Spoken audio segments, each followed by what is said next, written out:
What's up, everybody? Welcome to Thrive, where I believe you were not created to survive, but to thrive. And if you change yourself, you can change your world. I'm your host, Alex Sagat. Welcome to another episode. In the building today, in the studio, got none other than the Bishop, the Reverend Philip Mion. What's going on? How you doing, brother? Doing great. How's everything? I'm good. Kids are good. Life is good. Right now, my house is a mess because we're getting a brand new kitchen. Praise the Lord for tax season. That's right. You showed me the picture. Yeah. Did they start building the kitchen already? It should be done today. Oh, bro, that's But fast. it's been a mess. And but overall, everything else is good. Nice. That is kind of wild, though. Your kitchen a mess while you got two babies at Birthday home. party for Eden on Saturday. Yes. We're going to be there. It's going to be a Wifey good time. timing. Let's get a new kitchen. Let's do a birthday party. And whatever else we can add in a week. Yes, love. Whatever you want to do. Let's do it. Love it. What else? Spend Any money, other spend idea? time. Spend money, spend time, no account. sleep. Yeah. I'm like, praise the Lord. Dude, it's wild. But seeing you and Danny now thriving with two kids, it is awesome. Yeah, and she's so the hopefully we'll join you guys soon with another Come on, one. man. But I love it. Today, I want to talk a little bit about youth ministry. Yep. I think it is absolutely necessary and important. For people that don't know, you've been the youth pastor now at Calvary going on 9 years. Yeah, when you became, same as you. When you became lead pastor, it's the Wild. same time frame, yeah. Before that, we did youth ministry together. When me and Dana were the youth pastors, you were one of our best leaders. And so we've done youth ministry together for a long, long time. Yeah. And I think it's often overlooked, not intentional, not thought about. And when we're talking about leaders, I do think our youth are our leaders. Yep. And not just the leaders of tomorrow, but today. I remember we had a conference, The Future Is Now. Remember that one? Yes. And but I love Michael's here, and I remember that whole conference. But I love even like that thought, the future is now, because many times we're like, I've talked to lead pastors that are kind of like, youth, because they're not the ones that tithe, they're not the ones that give offering, so there's no intentionality behind it. And I'm like, you're missing out because you step into our church on a Sunday and you've done an incredible job of integrating them into our Sunday services. And we have youth everywhere. So I want to talk a little bit about all things youth, maybe for the next 25, 30 minutes. What are your thoughts on youth today? What would you say? Like our world today, what differences between 9 years ago and today? Yeah, it's crazy because I would say just 5 years ago, your whole youth ministry preaching schedule was based on making sure kids don't do drugs, drink, or have sex. Yeah. Now it's fast forward 5 years. It's don't do drugs, don't have sex, don't drink. Make sure your gender is okay. Make sure you're not pro-abortion. Make sure that all these things. And it's like, wow, I didn't know it was going to get this complicated. I didn't know it was going to be this intense. I didn't know there's going to be so many issues elevated in such a short amount of time. And so now it's like, I believe youth pastors have to be the most theologically sound preachers, teachers in the church because there's questions being asked. There's a lot of confusion. There's parents that need help. And if you don't have an answer, parents may find them or students may find them in the wrong places, in social media, in their friends, in TikTok preachers. And so that's been like the biggest change, where it's like 5 years ago, it's, hey, come on a Friday night. We're going to have free pizza, giveaways, and we saw tons of salvations, and we still do something like that. In our counter nights, our once a month kind of big invite nights, we have giveaways, we do all that stuff, trying to compel kids to come and hear the gospel. But now it's like the preaching, the intentionality with our small groups of like the conversations that we're having, making sure that not just me, but our leaders have an answer for a question on if a kid's asking them, hey, why is it wrong to smoke weed if, God, grew the plant from the ground. It's all natural. And it's like, okay, you got to know what you're talking about. If you're not ready for that, or if you say something out of ignorance, it just does more harm than good. And so, that's kind of like the landscape right now of like, okay, it's a lot more complicated. 5 years is a long time, but at the same time, it goes by so fast. Yeah, especially when you have COVID. Yes. It's like, Yes. And so it's like, everything. Wow, 5 years ago, we weren't thinking about some of these questions that people are bringing up. You just said so much that I think we may have to do two parts. But I love what you said. Youth pastors need to be the most theologically sound guys. And I know that sounds like we're putting a lot of pressure, but if you're not ready, if you're not prepared, students now are asking way more questions than they were 10, 15, 20 years ago. And the questions are deeper questions, more confusing times the than stigma ever before. was always that youth pastors were like the goofy guys. Yeah. Which just go and entertain. Yeah, and like have fun, jump off a ladder, off of roofs, jump off of ladders. Yeah, and we did all that. Yeah. Somebody else did all that, and then like have fun, which you have to. There needs to be a youthful spirit in you. Yeah. And at that time in my life, I was 23, 24, and it was like was single. I was like, let's go. I'll hang out with kids as long as it takes. Build a relationship with them. Like go all in on that, and that's 100% a part of it. But it's like you also have to have a rhythm and balance of, okay, I can have that fun side of me, that stay up all night, go to Denny's late night, have goofy conversations, laugh with the students and the leaders. But it's okay. Now, if you look at society, if you look at what's happening, you see what's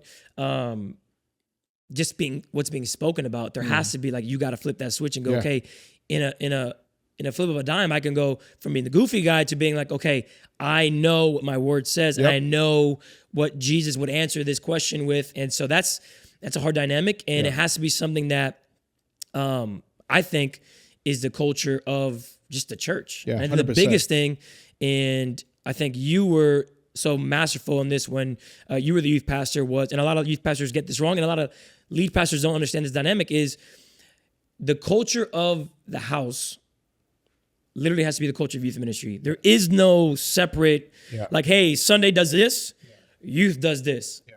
Obviously, different audience, different services. Our services are going to look different than a Sunday. That's the goal, right? That you walk in on a Friday and it's not like how it is on Sunday, but it's the same culture. Like, we have the same core values. We have the same cultures, the same leadership principles, the same vision, reach, help, teach, release. That's the same thing. There's no opposing like identity or friction with the culture.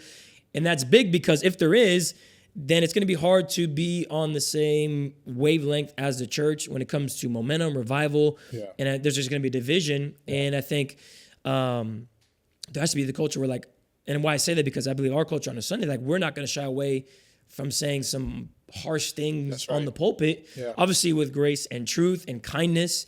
But there is, like, we are going to talk about some heavy topics, and that's the culture.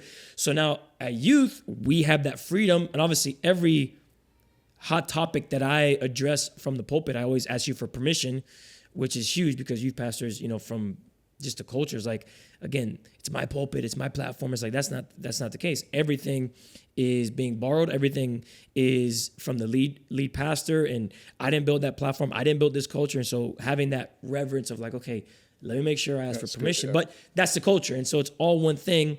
And so if Sunday and Friday are different, then the church will fall apart.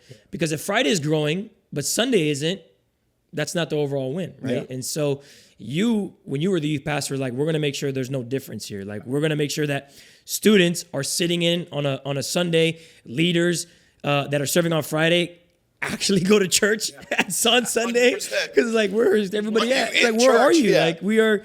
Like, Friday's not the church. Sunday is our church. We go to Calvary Church, and it's not Calvary Youth Church. They're not separate things.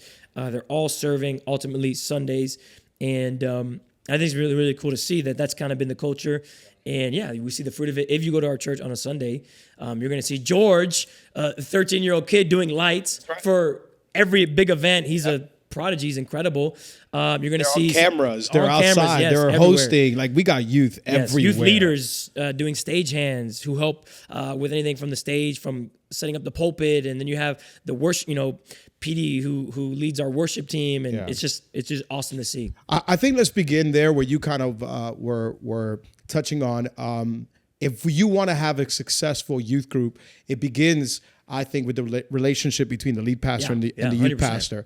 I've talked to a lot of guys, youth pastors and lead pastors, who don't talk to each other. Yeah. They're just busy. Either the lead pastor is so busy that he doesn't talk to the youth pastor, or the youth pastor is feeling kind of like on an island by himself, so he doesn't talk to the lead pastor. And I think, we've had some success, but I think it's because we're friends. Mm-hmm. Yes, we are together in this ministry. I'm the lead pastor, you're the youth pastor, but we're friends. We get along. We're brothers. We talk all the time. And I think you don't have to be best friends with your lead pastor or youth pastor, but there has to be a relationship there. There has to be at least every once in a while we get together, we talk about some things. And I would say you've made that easier, because what you're speaking about, you actually live out. You truly honor the house. The way you've been honoring of me and Diana from day one, I mean, I can talk about that all day. So there's a freedom there because you've been extremely honoring, even the way you just talked about the platform and whatnot. And I think that makes it helpful. So if you're a lead pastor, you got to find a guy 100%. that you can trust. And if you're a youth pastor, become the guy that your lead pastor can trust. And often when we've talked to a bunch of people, when we've seen frictions in churches when it comes to lead pastors or youth pastors, it's because there is no relationship there. There is no trust there. And so you just have a guy, that you just want to entertain youth. But this is a different day and age. And so you got to build a relationship. You got to be talking. And I love also that whole thing about building the youth ministry in the church. And that's something that, if me and Diana did well, I think you excelled and you took it further than what we did. But my whole idea was always that. And I think we learned this from Hillsong. It's like, I'm not building a separate house. Yeah, they're not competing audiences or congregations. Yeah. When I was a youth pastor, it was never like, I want to build my own ministry apart from what Calvary's doing. It's all about Friday nights. I want to make sure people know about Calvary Youth. I want to make sure people know about what I'm doing, our series, all of that. No, it was always like, we're pointing to the church. So instead of building another house, build a room in the house. So that way, when they leave the room, they're still in the house.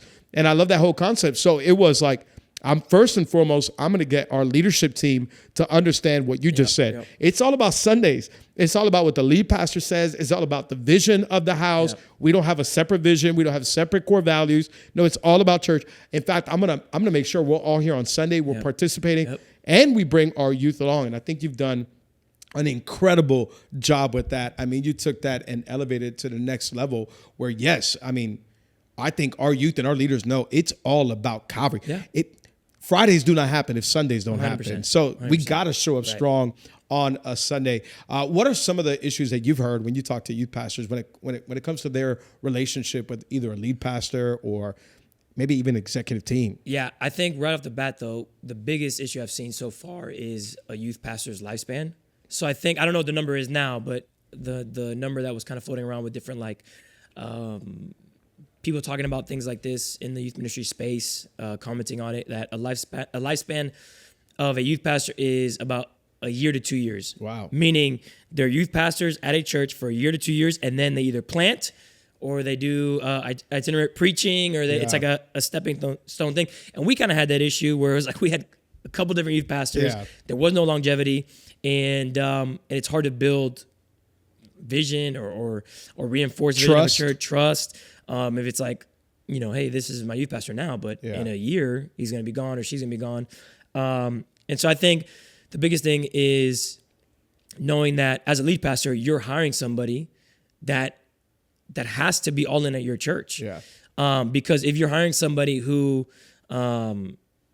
is saying, I'm down to be the youth pastor, but I'm only going to do this for a year or 2 years, you're doing a disservice to your students, you're doing a disservice to the parents.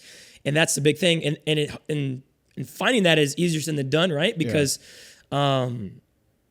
there's not a lot of people that are willing to say, I'm going to be a youth pastor for 5, 6, 7 years, because it's difficult. It's a lot. But I think as a lead pastor, that has to be the biggest thing, because if your youth ministry fails or is failing, just because you are not in the thick of it or in the weeds of it, sooner or later, those youth that are leaving are going to be families that are leaving. That's right. Those students that are leaving are going to be siblings that are leaving. And so your church will feel it. Your church your church with a healthy youth ministry will be thriving. With a dead one would be just, it becomes stagnant because there's no life. And so I think as a lead pastor, it's like, okay, how do I make sure, if I'm thinking about the overall health of my church and my congregation and the vision that we have for God to do more, that not that I'm micromanaging the youth ministry, but I'm making sure that my eyes on it, that my ears are attentive to it, that I'm making sure that it is healthy, because if it is healthy, the overflow of that is going to help Sundays. And so, hiring the right guy who's going to be all in, who is all in on the church vision, who has character, that, is married. That's a good sign. But is willing to submit to the vision of the house and be there for the long haul, and not just like, hey, I'm going to be here because this is a thriving church and I'm going to be here for 2 years, grow my ministry, grow my platform on IG, and then bounce. Plant my own church, and do my own thing, or go around, preach around the country. So don't take hiring a youth pastor lightly, 100%. Or take your time. Or giving that role, without the title, but let's see if the guy can do it type of thing. I think we can even take it a step further. Let's go back even more, because I think maybe there's some lead pastors listening to this. I don't know. Maybe there's some, or somebody from an executive team of another church or whatever. Why is youth ministry even important? Because I've talked to so many guys. Youth ministry is like the 10th thing on their list as lead pastors. It's like, I'll start asking questions. I'm like, and how's your youth going? And it's like, oh yeah, it's good. I got this guy there now. I don't know, it's all right. And we do it Wednesday nights, or we don't think about it. Like, I feel like there's zero intentionality. And I would say from our experience, anytime there's been any kind of revival, growth, exponential explosion at youth, we feel it on a Sunday. Yeah, 100%. It creates a massive difference. So that's why I've always wanted to be like, no, we need to be there. We need to make sure our Friday nights are incredible. Our budgets, we could talk about that. Our budgets need to be open to whatever Friday nights need. I was on a phone call 4 years ago, on a Zoom call with over 200 pastors, and Pastor Robert Barringer was leading it from Peru. And he told everybody, and you told me something similar that I want you to share now, that another pastor said. He said, right now, the two most important things are kids and youth. And he told 200 pastors on the Zoom call. And I'm kind of, in my head, I was a little bit like, I feel like at Calvary, we've done that for a long time. I thought everybody understood this. And the more you start having conversations, people are not thinking that way. Like, they kind of like, youth pastors and youth ministry are like last on their list. Well, I think because youth and kids are tied by the fact that those kids, those teenagers represent a family. And so if we fail our teenagers, we're failing families. And if we're failing families, we're failing society. And meaning that if we're going to do what Ephesians talks about, which is bringing a new society on earth that is Christ-centered, that is representing the kingdom of heaven, that people see Jesus through how we live, how we parent, how we love, all these things, it starts with a single individual sometimes. Like, we believe that if somebody on a Sunday comes in broken, is going through all these hardships, but on a Sunday they hear the gospel message, they raise their hand, they give their life to Jesus, that person is going to influence 2 to 3 more people. Easy. And not that we do that for church growth, but it's like, it's a natural thing. Hey, come to Calvary, come to my church, come to my small group. Look what God did in my life. And so that happens with kids, and that happens with teenagers. If our kids ministry is no good, then the parents are not going to go to our church. No matter how awesome the preaching is, no matter how awesome the culture is, no matter how awesome the worship is, it's like, my kids don't like it, I'm not going to be here. And so we've seen, and this is why youth ministry is so important, we've seen so many new families. Insane. Just because their students want to be there on a Friday night. It's wild. I've talked to so many people.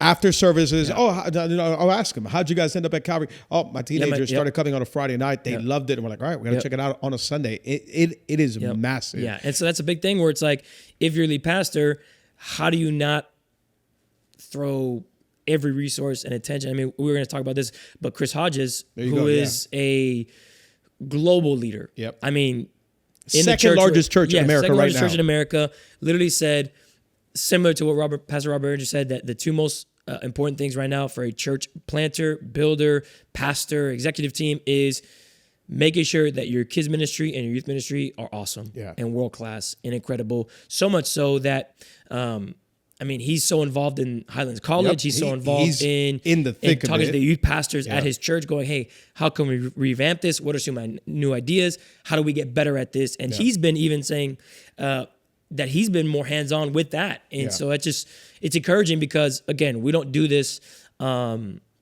for the accolades or the attention or the conference invites. We do this because we believe that if youth ministry is thriving, then it's gonna influence more than just Sunday. It's gonna influence a whole society, school, families, households, everything. I want our listeners to listen to this. Pastor Chris Hodges, number 2 largest church in America. We're talking about 50, 60,000 people on any given weekend, is saying right now, pastors, your most important ministries is your kids and your youth. And I'm telling you, over the last 4, 5, 6, 7 years, I've talked to so many pastors, leaders, or people on executive teams. they are not thinking about youth. They are not thinking about youth group, or it's just an entertainment spot. Yeah. And I think one of the main reasons, and I can say this honestly, I've seen it, I've heard it, is because pastors are so caught up in how can I make Sunday amazing, because I need people to come in here. I need my tithers to be happy. And because youth don't tithe or kids don't tithe. Right. And it's like, listen, get that out of your mind. First of all, become financially free, because if you're not financially free, you are actually making these people an idol in your life, which is a whole nother conversation. Right. And you need the freedom to be able to do what you got to do. Yeah. And if I'm preaching something and people get offended and they don't come back, I'm not tied to your finances. Number two, that way you can pour into your youth ministry. And so from our experience, over the last 12, 13 years, we've had the budget open, and shout out to our finance team who's understood, our executive team, our board, that it takes money to reach people, young people. And so we're going to have these massive events, and it's not just feeding them pizza. It's having an amazing Friday night. What can we do for camps? What can we do for conference? And it's just as important. But if you're not spending no money, if you just leave it somewhere in the back and have somebody entertaining, it's never going to grow. Yeah, I just think there's two things, right? Like, not every youth ministry and not every church is going to be, in that place where they can have a huge youth budget and they can throw research behind it. That's a good thing sometimes, because I know for us, our budget now is significantly different than it was when we when we were doing youth. I mean, it was like, can we get a little, a couple more dollars, we all had to learn arts and crafts and come up with something on our own. It's like, you gotta be creative. So if the budget's not there, if I know I'm not gonna have X amount of dollars to throw this event, what else can I do to reach young people? What else can I do? And I think it's good for youth pastors to be in a place where, like, not everything's gonna be handed to you. You got to be creative. You got to find new ways. It's what is creative in its most basic form. The definition of it is problem solving. It's just finding new ways to do something new or do something different. And so, like, for us, I'm glad it started that way, because now also stewarding well too. Because sometimes 100% youth pastors get the bad rap of, like, we can't give you money because you go over budget all the time. So for us, I made it my mission where it's like, whether it's an event, whether it's camp, whether it's encounter conference, that we got to make sure we protect the budget, because if not, then I'm not stewarding the finances of the church well. And I just believe we lose that favor, that we lose that trust in leadership, and there is going to be a hit, and we are going to be suffering the consequences of that. So I think from the youth pastor side, is like, if you don't have the budget right now, be creative. If you do have the budget right now, don't go over, so you can build trust, so you can build a reputation of making sure that when you do ask for more, or you do want to have, there's something in your heart, like we want to do a youth conference, we want to do a young adult conference, we want to do this event where we go to a park and we preach the gospel, but we're going to have food out there. Like, be somebody who, like, your lead pastor can go, I trust you. You've been faithful with the little. You've been faithful with what we've been giving you. Here's some more. But I will say, the lead pastor aspect of it, what's helped us now with our church where it's at, is our budget being where it's to the point where, like, we don't even use some of it. It's that what's the word? It's that comfortable. We're like, man, we have a good, comfortable budget where we don't have to go over, but we have enough. We're like, man, let's dream big. Let's think ahead. We have an encounter night coming up. What can we do to get students in the door, to hear the gospel? What can we give away?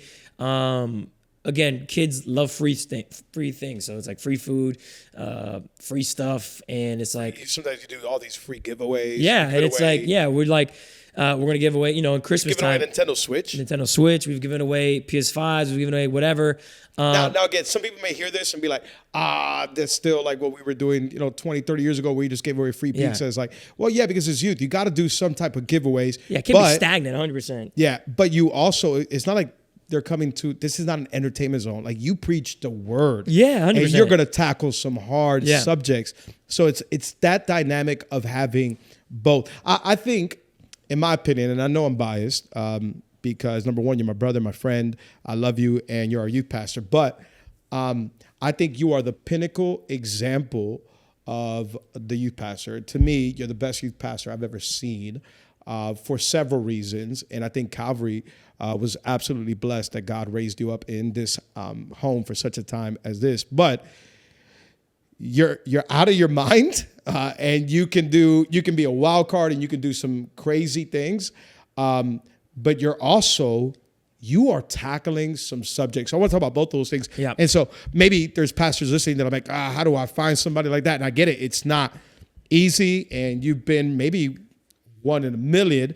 But it wasn't right away either. I mean, there was things when you were the youth pastor that you had, it wasn't like Phil is he's going to be the youth pastor. Yeah. There was like, I don't know, man. Yeah, I'm a little worried sometimes when I talk to him. Yeah, we would have to have conversations. Right. But you were coachable. For sure. Still are to this day. You are coachable. Yeah. You are teachable. You've never been prideful, arrogant. You've always been a submitted person. The way you've honored me and Diana, like I said, has just been amazing. And that's allowed the relationship to be so much easier, and for that freedom and trust to be there. When, if we saw something, hey, Phil, as a youth leader, I remember one time I jump on IG. I don't know what story this is. I jump on IG on a Sunday morning, and we're getting ready to do church. And I wasn't the lead pastor yet. I was a youth pastor, but you were already a significant, important leader in our youth. And so a lot of people were drawn to you. You had already a massive amount of influence. So I'm the youth pastor, and I wake up on a Sunday morning, getting ready for church. I think I'm already in the office. And I noticed Phil took a group of our students to a Travis Scott concert. And you guys were like shirts off in the crowd. This is when Travis was just getting ready to blow up. So he was still doing these little clubs. And I noticed Phil took some of our students to this Travis Scott concert. And I'm like, number one. Yeah. What do you mean? We had an awesome spiritual time. We evangelized. And I'm like, okay, number one, wrong place to take youth.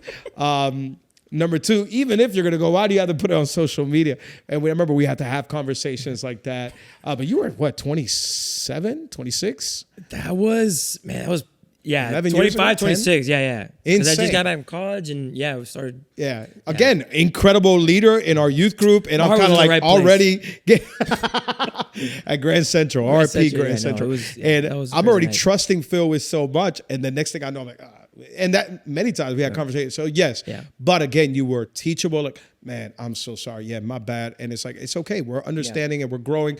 And also because I saw what God was doing in you, and I saw where God was taking you next. I already knew one day I'm not gonna be the youth pastor here. Whatever I do next, he's gonna be the youth pastor. And I need you to understand there's an anointing over your life. Yeah. The hand of God is over your life. So what we do matters.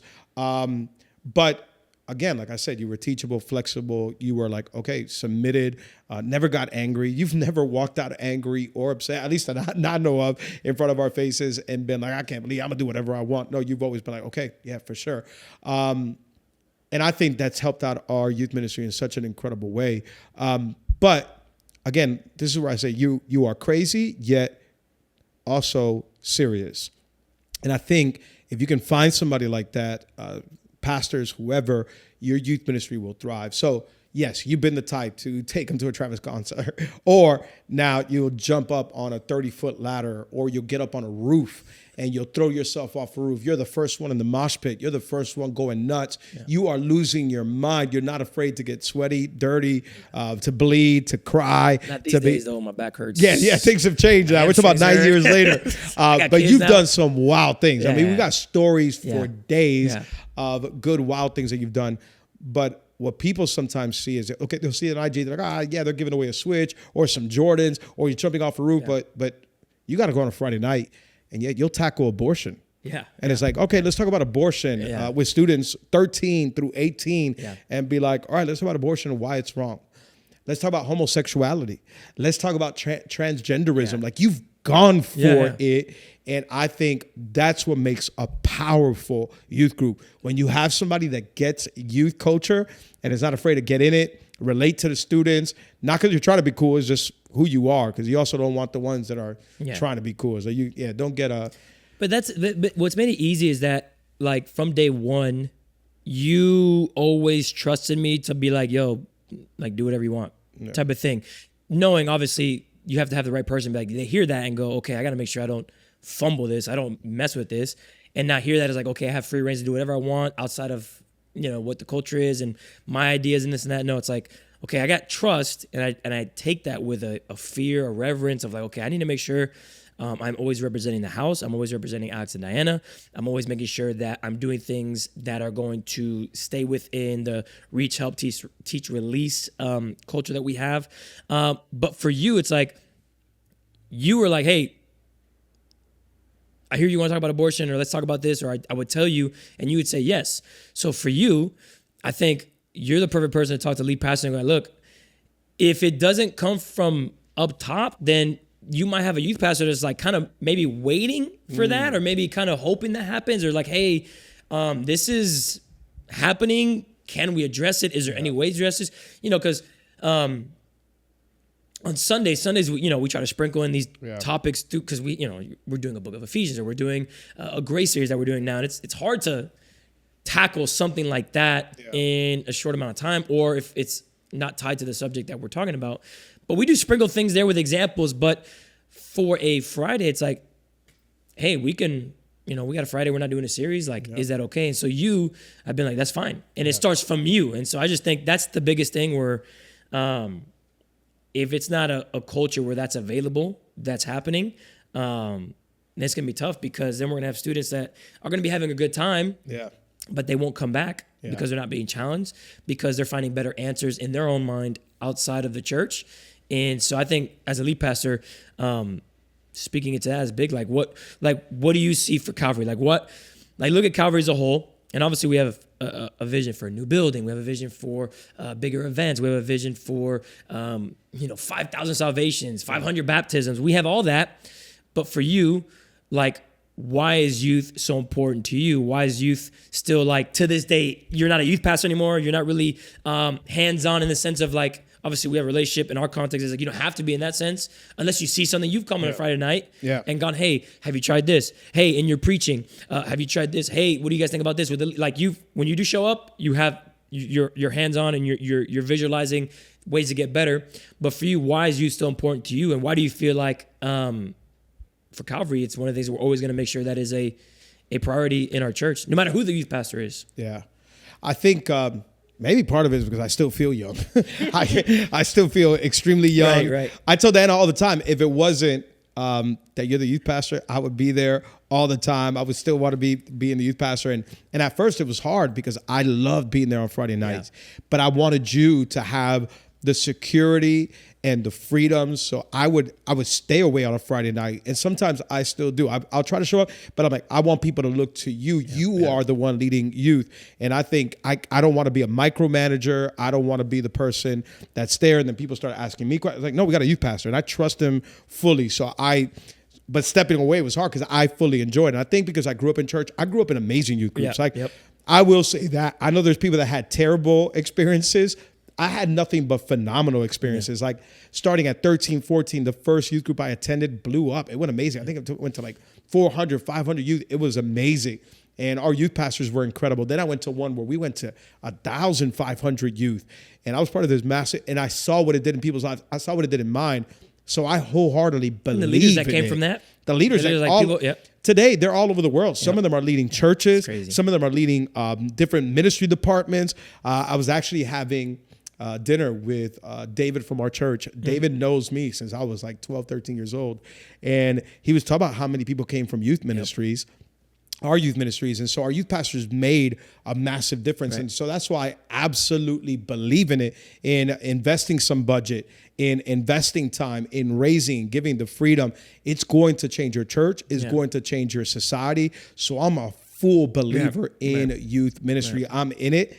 I keep my post on it. I check the post. You post I keep about my Friday. ear. And I'm telling you, there's sometimes on a Friday night that I'm like, man, I want to be a youth right now. Like I tell her, and she's like, well, why don't you go? But we're on the way to grab some dinner or something. Like I absolutely love it. And I just want to go see it. That's why for camp, I go to camp. Yeah, camp is I go to youth camp. And sometimes I want to stay longer. But again, it's kind of like letting go of a baby. And that's how I felt those first 2 years. Like I was letting go of my baby. I'm like, I love youth ministry. Like you can have you can do stuff on a Friday night or a youth camp that you can't do on a Sunday. Yeah. And so that's why I think there's this freedom to it. I think pastors need to know sometimes for example, I can speak till my mouth is dry on a Sunday about abortion, homosexuality, transgender. Like you said, we've talked about these topics to a certain degree, but sometimes pastors are doing that on a Sunday. But all they're doing on a Wednesday or on a Friday night is giving pizza to a youth, putting some music. Right. And it's like, do you know, they're the ones that are living that right now. Like, yes, our adults are for sure dealing with that in society, and we're going to talk about it. But it's like, first and foremost, do it in your youth. That's what they're facing. Yep. Like, literally, we know, we hear stories of youth that are literally thinking about abortions or have had one or are already feeling inclined to same-sex inclinations. We'll vote one day. That what? They're going to vote one day. They're going to vote one day. Yes, absolutely. They're going to vote. They're going to lead. So it's like, wait, it should begin there. Yes, for sure. I'm going to talk about it on a Sunday, and we're going to talk about it, try to tie it into the series that we're in, all that. But you know, the youth need it now more than ever. Like, they need to be fully equipped. And so I think it begins there before I talk about it on a Sunday. It's like, so that's why anytime you've brought up, it's like, bro, go for it. Yeah. Our youth need to be equipped. And so, again, I think maybe it's been 1 in a million kind of situation that we've been in, but you've done an incredible job. What can a youth pastor do today in today's world to get better? To get their youth ministry better, to get maybe their relationship with their lead pastor better? What are some keys maybe that you've found for success over the last few years? I think the biggest thing, I guess it would be two. One of them is the leadership, right? So for me, I've been doing this for 9 years, and my whole goal was never to be in every department, meaning like I don't want to be the one coming up with creative ideas for videos or Instagram. I don't want to be the one that's coming up with the systems of our check-in and first-time friends and all that stuff. I wanted to be hands-off, build a foundation, and then be hands-off. So the first thing I think I'm always trying to get better at, especially doing this for a long time, and we have a team of almost 100 leaders, youth leaders, all volunteer. Like, so it's like, how do you kind of you're the only one on staff for youth. We have staff members that do youth, but they're not paid to do youth, and so they're volunteering. And so how do you keep them motivated? How do you keep them advocates for the culture, like showing up on time, leading from the front, bringing atmosphere into service, trying to get better in their own, like a lot of them are small group leaders in our youth ministry, which is the most important part of our youth ministry. So how do you get better as a small group leader? And so my biggest thing right now is like going more pedal to the metal on that and making sure that, I'm not hands-on on everything, but the main thing is like, I'm making sure that if there is a lack of culture, I address it. We get the right person in the right place. You've been really good at that as well, delegating. And raising an army of leaders. We have great leaders that do that. And I think that was something I learned from you was the moment you became youth pastor, the first thing you did was, we're going to have leaders meetings once a month because we weren't meeting. It was like we would just show up on a Friday and that's it. So, and you would open up your house and you would have a bunch of leaders sitting on the floor and we talk culture. We still got pictures of that. That's crazy. And we would talk culture. So that was one. You're like, okay, we got to be on the same page. We got to make sure that we have the culture of our house. That Friday isn't like Sunday in the sense of the service. Like we're gonna have more fun on a Friday. We could be more crazier on a Friday. Yeah, because we were a little uptight when I first stepped in worship, there. It's like, no man, get everybody up front, leaders up front in the mosh pit. For a couple of years, we removed chairs. Yeah, we would remove chairs every Friday because it just affected. It looked too much like Sunday. Not that Sunday was boring, but it was like, okay, this is young people. We have energy. Let's go crazy. Every Friday night we would go in there, remove all the chairs, stack them up, put them back. It was terrible. And again, I was just repeating what I saw in my youth ministry. Our youth pastor, so there's a couple of people here in the studio, Jay, our youth pastor was having meetings once a month with leadership team. Yeah. And so I'm kind of like, okay, now they asked me to become the youth pastor, so I'm just going to repeat what I did. And so, we would go to my house and it would be, I think the most amount of leaders we got to was like 30, 35 leaders. We're in my house. We're all trying to fit in my little small town house. But we're having these leaders because, we all got to be on the same page. What's the goal here Friday nights? Let's adjust these things. A year and a half later, we became lead pastors. You take this on, and now you've taken it to almost 100 youth leaders, but you continue doing your leadership nights. And they've been, you have raised up an army. It's been phenomenal. Yeah, it's the biggest thing. I just felt like the moment I see our youth ministry kind of dwindle is when you could tell like the leader's body language. Yeah. You could tell the passion isn't there. And again, we do Friday nights every week. Yeah. So it's just like Sundays. Friday's always coming. Sunday's always like, that these services are going to be happening and it becomes mundane. It becomes a routine thing. And so as a youth pastor, as the leader of whatever department you're a part of or wherever you're at your church, you have to like have a pulse on the culture and be ready to, okay, let's let's bring things up a little bit. Yeah. And just make sure that nothing's falling through the cracks, because if it does, it's going to affect your leadership. It's going to affect the service 100%. That you're trying to put on, and it's going to affect the parents. Because if the small group leaders aren't doing their jobs, and the kids aren't going to want to come back to youth because my small group leader never shows up. We never hang out outside of church, and that affects everything. And so culture is the biggest thing I'm trying to get better at. And then the second thing is just making sure when it comes to my preaching and just the communicators that we raise up in general, like we're just always making sure that it's life-giving, but it is like a challenging word, that we don't shy away from things. But I would just say not losing the fun aspect of it too, because I remember one Friday, it was the Friday, I think the first Friday this year, we had it was our grand opening on Friday last year, and it was like a huge, we had it was close to like 400 kids there, and it was a great night. It was a fun night. Worship was awesome. But you had told me like, hey, your preaching was a little serious. And I had some illustrations, I had some moments, but you came off of those, because again, I'm honored that I get to preach on a Sunday often. And so like, I kind of had that rhythm of like talking to adults or talking to a different audience, and it kind of crept into a Friday.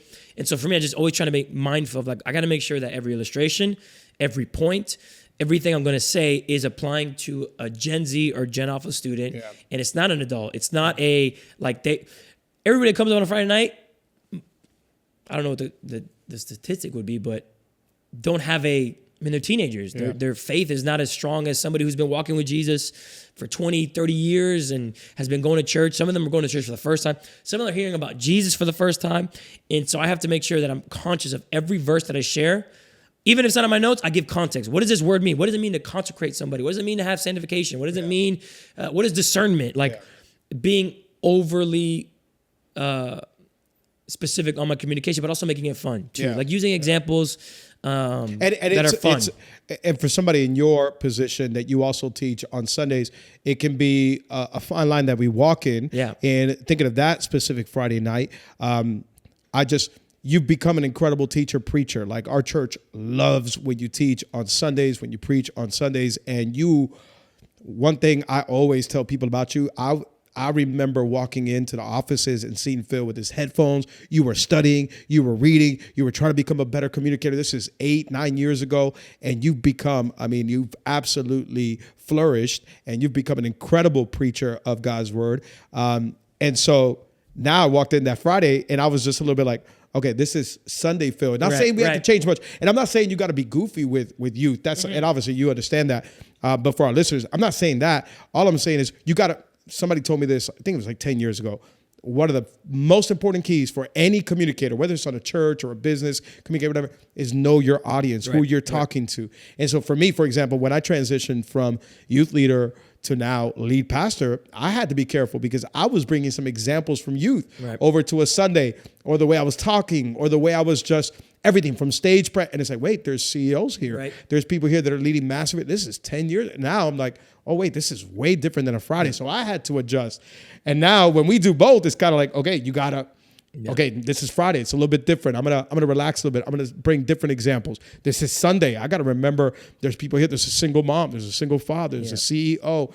Knowing your audience. But again, I think you've always been brilliant at it. But those are awesome, awesome keys. Anything else you want to give as we start to land this plane? I think we got to do a part two because there's so much we got to help out with. No, I think else you could think of? I think the biggest thing and what I'm starting to see, and I think it maybe helps that I'm a parent. So I'm seeing like firsthand what happens when a family doesn't have Jesus. Yeah. And when a teenager comes from a broken home or is struggling with something and they feel like there's no help. What I'm trying to do is like every time I preach, every time I walk into a Friday night, because it's been 9 years, I'm 34. I'm not, I'm not as young, and I don't stage dive as often. I don't, I've kind of toned that down where it's like, what I'm kind of focusing on is like, how can I, preach like my daughter or my son are in the seats. And how can I think about like, that's so good. And they don't know Jesus, right? Yeah. So it's like, I'm going to preach with everything that I got. I'm going to think every strategic way to get more people in the building, get more people in a connect group, knowing about Jesus. And I just believe if we can get the teenagers of today's generation and the ones that are coming up to know about Jesus, whether their family knows about Jesus or not, they're going to be the main influencer in their homes, in their schools. And it starts now. I just think it's now or never, type of thing. Yeah. It's not, hey, youth ministry is a, yes, it is a seed that you plant that will one day flourish, meaning they're teenagers. Yeah. So you can preach Jesus and they're still going to have immaturities. Yep. Biologically, they're still going to have things that it's just going to take a little bit for them to develop. But still, I think today you can have your young people be involved in your church. Yep. Give them grace to make mistakes. That's right. Let them. They're going to be annoying. They're going to be. They're not going to do things to the standard just yet. Yeah. But I think if you invest in them now, and the future is just bright for your church. It's bright for the neighborhood that you're pastoring, the society you're pastoring, because not only are you seeing adults give their lives to Jesus and influence other people, you're seeing young people influencing other young people and adults at the same time because of their families, because of their moms and their dads. And so I just think youth ministry is, like kids, something that if we falter at using our time and resources to invest in, we're doing our church a disservice, we're doing our society a disservice, we're doing our city a disservice. So I just think, lead pastors, be more hands-on maybe for a little bit of a season, and then youth pastors, kind of tighten it up where it's like, hey, be fun, be energetic, but also realize that there's data out there that shows you that there's more important things to youth ministry right now that we need to talk about, other than just like what kind of flavor of pizza we're ordering. So again, all to say, we still do those things, but just fine tuning and getting really honed in on the communication aspect, the service planning, what kind of worship songs we're going to do, what kind of things we're going to do outside of a Friday night, and then lead pastors just making sure that you have the right person on the bus, bringing culture, being there for the long haul, and somebody who can have fun but also preach. And so I think now is the time, 100%. Those are all absolutely vital and important keys. And again, I want to thank you for being the absolute best. Phil is now not just youth pastor, he's our next generation pastor. He oversees kids, youth, and young adults. On top of that, our teaching pastor. I mean, just thank you, bro. To see your growth over the last decade has been absolutely amazing. And by the way, by no means do we have the best youth ministry. We're learning just like you. We continue to learn. I mean, he's always on a phone call with somebody. We're going to conferences. But anything that we learn, I say this on the channel all the time, we just want to be faithful to pass it on. And so we've had some success, and we just want to give some keys to that. And if you want anything else, if you want any other questions answered, if you want any help, please feel free. Anything we learn, anything we get is open and free to any youth ministry, lead pastor, church. And so hit us up on socials and all that. But I love you, brother. Love you. And I'm thankful for your life. Remember that if you change yourself, you can change your world.